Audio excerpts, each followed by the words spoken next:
Almost 6 months after the No Kings protest in Salt Lake City turned deadly, the first court appearance of the man facing murder charges. Major changes coming to how your child could be vaccinated. The requirement changes parents need to know this morning. And more winter storms are headed our way. What snowplow drivers want you to know about safety on the roads after winter weather made for a messy commute. Live and streaming, this is KSL News Now. Good morning, everyone. Thanks so much for being with us on this Tuesday morning for KSL News Now. I'm Lori Pritchard. We'll get to all those stories in just a bit, but first, it's going to feel like spring today, but changes are in store. Yes, we do have some changes, so don't get too comfortable with these upper 40s today and sunshine. I got another storm dialed up. Currently, temperature's 35, so we do start on the cool side. Humidity 78%, so the high humidity, the high water content may just make it feel a little bit cooler than 35 to the human skin. Winds that are light out of the southeast, which is typical this time of morning, at about 6 miles an hour. Right now, you've got satellite showing some clouds through central Utah, even southern Utah, with a band of high clouds. These should break apart as we head into the afternoon. So I got mostly clear skies, temperatures into the 40s by 10 a.m. Wasatch Front, how about some upper 40s today? 10 above the normal for January 6th. But we do have a storm that's going to be moving in. We'll talk more about the timing and totals with that in just a few minutes. We'll check back in with you. Meanwhile, let's take a look at traffic. We have some problems in Box Elder County. Emergency crews responding to a car that caught fire. This is happening along I-15 near the SR 30 junction in Garland. This is the exact same area where fire crews warned us this morning of a multi-car crash that happened yesterday. UDOT reporting only the right shoulder is impacted for now. Let's go to southern Utah. An auto pedestrian crash closing some roads in St. George. Most of the roads are closed in the area of 700 South near the St. George Regional Hospital. So if you're headed through this area, you will want to find an alternate route. We're working to learn more information, and as soon as we get it, we will pass that along to you. Our top story this morning, charges over a controversial shooting last summer in Salt Lake City are finally making their way to court. The so-called peacekeeper who allegedly shot and killed a man last summer during the No Kings protest downtown is making his first appearance this morning on manslaughter charges. News specialist Brian Carlson is live outside the Matheson courthouse with our story this morning. Brian. Good morning there, Lori. So with the situation here this morning, the Salt Lake County District Attorney facing criticism for how long it's taken to get to this point. Now you're seeing the man charged in the shooting, 43-year-old Matt Alder, appearing in court here for the first time in the next hour and a half. Now, to get here, we've taken months. So the Salt Lake County District Attorney is saying that the No Kings protest back in June, Alder fired recklessly, according to him, into the crowd. That shot killed Samoan fashion designer Afa Alu, an innocent protester marching through the street. Alder was reportedly taking aim at Arturo Gamboa, who was openly carrying an AR-15 rifle that day and initially arrested, but later released and cleared of any wrongdoing. Now, it wasn't until last month, more than 5 months after the shooting, that the DA announced his office's decision to file charges against Alder.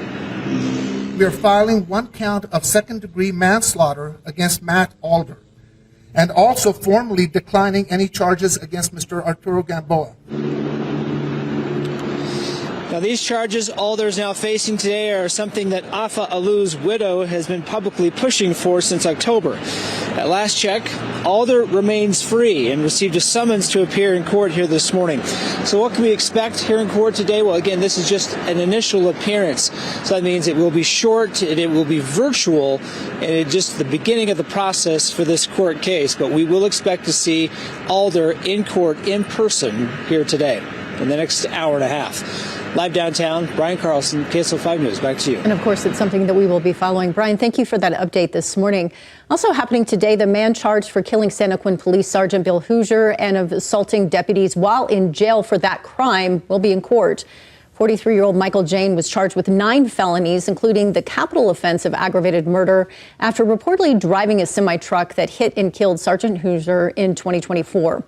Over a year later, while in the Utah County Jail, Jane allegedly attacked and hurt 3 deputies. He is expected in person for this morning's preliminary hearing, which is happening in Provo. And one man is in the hospital with several broken bones after a robbery at a Lehigh store. Surveillance video from inside a madman's hobby store showing a man picking up a $1,000 miniature car and walking out while a woman holds the door for him. Store owner Teresa Mott says she sent her employee Mark Wilson after them. Later found him a block away from that store after being run over and dragged. And blood dripping all over, his legs pointed the wrong direction. I mean, he looked like a rag doll.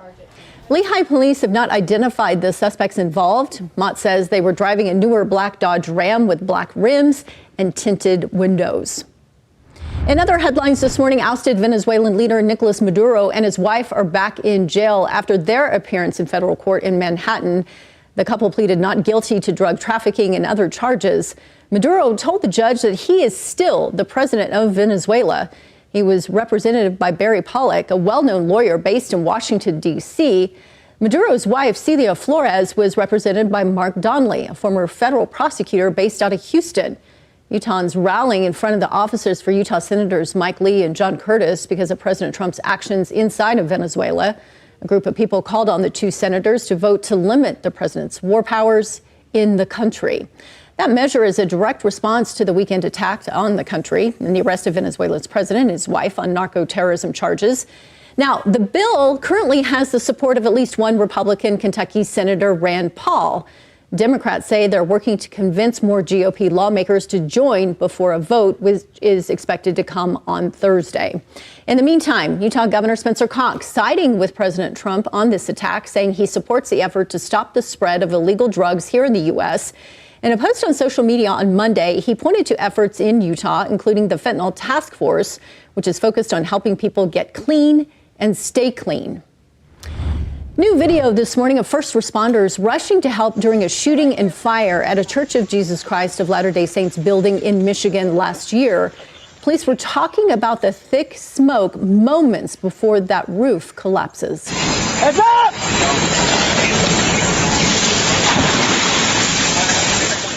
4 people were killed, 9 others were hurt after police say a man drove his truck into the building and began shooting. Officers killed the 40-year-old gunman shortly after that attack. The Utah County Republican Party is condemning a county commissioner. The party recently voting to censure Amelia Power Gardner for failing to admit that she moved from Pleasant Grove to Lehigh in November of 2024. They believe that she should not have been allowed to serve as a delegate and vote in Senate District 21. Shortly after that censure vote, Gardner announced that she will not seek re-election on the commission, saying she wants to put her family first. There's officially a new city council in Salt Lake City, and for the first time, women hold the majority of the 7 seats. Newly elected District 5 Council member Erica Carlson's win in November cemented that status. As your council member, I pledge to make thoughtful decisions grounded in community voices. Is also one of the most diverse in the city's history. The next meeting will be held on Tuesday, January 13th. A new report shows about half of Utah's young students are struggling to read on grade level. The Kem C. Gardner Policy Institute says in 2025, 50.3% of third graders reached grade level proficiency with similar rates in earlier grades. While there's a wide range depending on the individual circumstances for each student, the study points out early literacy skills build a foundation for future learning. It also shows only 1 to 3% of students continue to struggle with consistent instruction and interventions. All right, let's get to Matt Johnson and talk about our forecast. Going to be a nice day today, but Yes. Again, it's Utah. Things will change. Oh, yeah. Now you just have to wait 5 minutes, right? Let me show you what we got as far as rain totals over the last 48 to about 60 hours. I've got a 1.15 in the rain bucket for Brigham City. So north of Salt Lake got absolutely hammered, over an inch for a lot of us. Of course, the Sandy Bench doing 1.14, but you get into Logan, 106. 8,700s down in Enterprise. Yeah, even southwest Utah getting hit with some good rain. Kaysville, 7,700s, and Zion National Park, about a quarter of an inch. If you're curious what fell within the Salt Lake and Utah valleys, 10th to a quarter generally. I got 31 currently in Provo with high clouds, 35 in Salt Lake, and a 37 noted in St. George. Cold start, mild finish. Look at the highs. 49 in Salt Lake is only 4 off of what St. George will see today. So you can see there's really some mild air in northern Utah. 54 in Moab and a 60 in Mesquite. I've got skies quiet and clear for today, but they are going to change as we head into Wednesday night. Could be talking about some valley snow. We'll talk more about that storm and the timing coming up. All right, Matt, thank you for that. Garland Fire Department is sharing these photos right here of a rollover crash in Box Elder County with a warning. As winter storms pick up, make sure you drive for the conditions. That's not what happened here, as the department says there were multiple 911 calls made for a crash on I-15 involving that semi-truck and a car. While units were on their way, more 911 calls came in for more rollovers and crashes that spanned from mile markers 383 to 387. Despite the challenging conditions, more units were called in. Only 2 people across that 4-mile area had to be taken to the hospital. And thanks to the fact that everyone was wearing their seatbelt. They say that as storms pick up, it's important to reduce your speed, increase your following distance, be careful, and always wear your seatbelt. We've got some developing news out of Tooele County. Last night, a sheriff's deputy was involved in a 3-car crash. Utah Highway Patrol says the deputy was attempting to turn on SR 36 at the intersection with Bates Canyon Road. That's when troopers say another car ran a red light and crashed into the deputy's car, and then a second car. Those involved only had minor injuries, but the deputy was taken to the hospital to be checked out. Changes are coming to a popular scenic road in Zion National Park. It's a beautiful one if you've traveled it. It will impact large vehicles along the Zion Mount Carmel Highway. It's the narrow lanes, the tight turns, the bridges, the tunnels. It's a really unique road, but we don't want to modify it. It's not practical, and it would totally change the experience. Under these new rules, oversized vehicles, and that includes large RVs and heavy trucks, will no longer be allowed to travel that 10-mile stretch between Canyon Junction and the park's east entrance. Park officials say safety studies show those larger vehicles just can't stay safely in their lanes, and they don't fit in the Zion Mount Carmel tunnel and put stress on old bridges. These changes go into effect June 7th. UDOT plow drivers finally seeing some action after a round of snow hit a couple of areas in our state. It did cause some trouble for drivers that were caught in that bad weather. Well, that's Dustin Gleed. He's cleaning his snowplow after clearing roads in Parley's Canyon. A storm moving through the early Monday morning. Another storm in Nephi caused several crashes along I-15. Gleed says his biggest message to drivers right now is to stay behind the plows. I wish they would just be patient. It's like we don't want to hold you up any longer than we have to. You know, we wish we can drive 65 and plow, but we can't. Well, Gleed says it seems to take 3 or 4 storms before many people remember how to drive in the snow. And here's something you need to know if you're headed into the backcountry. Avalanche danger is high right now in the Salt Lake County area. You can see considerable along Logan, Ogden, Uintas. In fact, we're already seeing some large avalanches over the last week, at least 3 people involved in this. There was a close call on Saturday. There was a partial burial and a full burial, a complete burial. Fortunately, someone was on the scene and able to dig those people out. Avalanches were in the Brighton backcountry, at least one of them triggered by a pair of snowboarders who ducked underneath a boundary rope. The resort is asking people not to do that. And those who could make it to the ski resorts were rewarded with a first powder day. The weekend storm that has also been a welcome sight to small businesses that really rely on snow. Club Rec, which is a snowmobile rental place in Monte Cristo, says it's been a slow start to the season, but the new snow is a solid start. Our reservations and everything have picked up significantly today. You get snow and people realize that they can go snowmobiling. Now they'll hope the snow will keep on coming well into March, hopefully into April, because we know we need it. And we need it for our drinking water. We need the snowpack.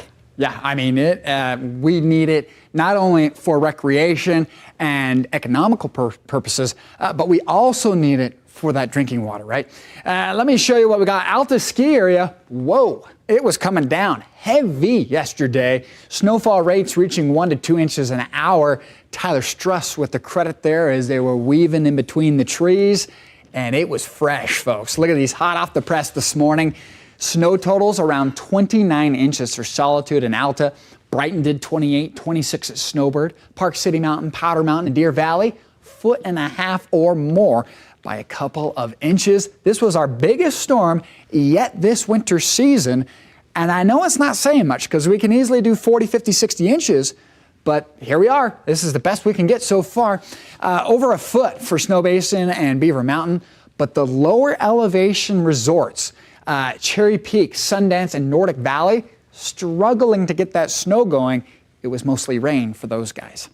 All right, low pressure off to the west coast, but cold air moving in from Alaska will dive into Utah and produce another round of snow that could potentially hit the valley floor. Mostly clear today. It's dry, it's quiet, going to be a nice one. Tomorrow, I've got clouds increasing with a couple of showers by afternoon. Now, late Wednesday into Thursday, we do pick up on snow showers. They're going to be moving in. We could even see the lake play into this storm if we pick up on that northwest flow. Central and southern Utah activity continues into Thursday evening. How much could we see? I'd say a trace to 3 inches for the Wasatch Front generally. Central Utah might do a little bit of snow. Alta, 6 to 12. Down in Bryan Head, maybe a solid 4 to 8 is possible for southern Utah. Okay, Richfield, 50 degrees today. A nice one dialed up for Ely, Nevada, 44 out there. 45 in Panguitch, mid and upper 40s from Beaver to Cedar City on I-15. Moab's going to do 54. You do the northern half in the 40s, but how about Montpelier, Evanston, Star Valley, Afton to Jackson? You've got some cold weather there. We've got upper 40s for the Wasatch Front. Really, that's a solid 10 above the normal. St. George, 50s the next couple. Clouds increase Wednesday, Thursday rain showers. We go to 40s for highs Friday, Saturday, Sundays in the low 50s. Wasatch Front, 49, 44 on Wednesday. Increasing clouds, increasing showers. Snow showers likely Thursday, 37 the high. 30s to follow Friday and Saturday.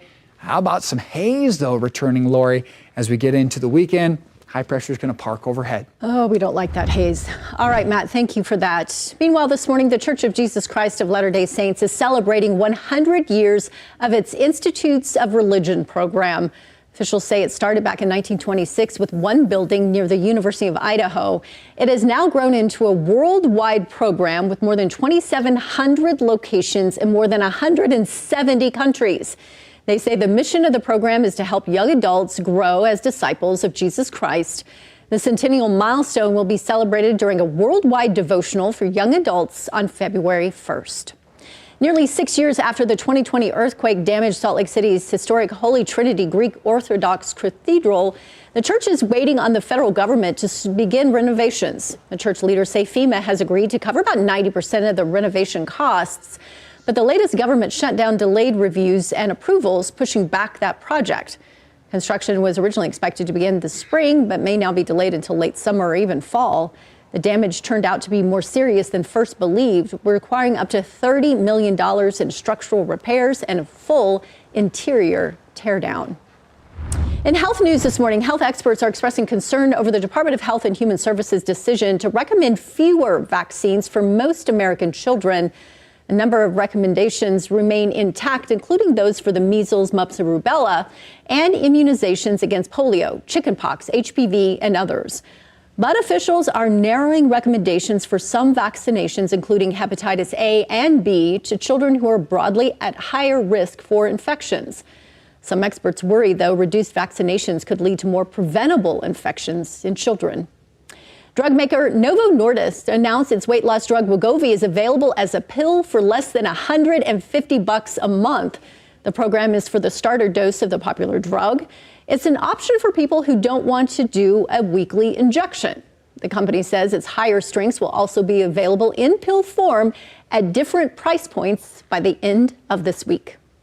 An at-home alternative to the Pap smear is now available. Women can now take a self-administered HPV test.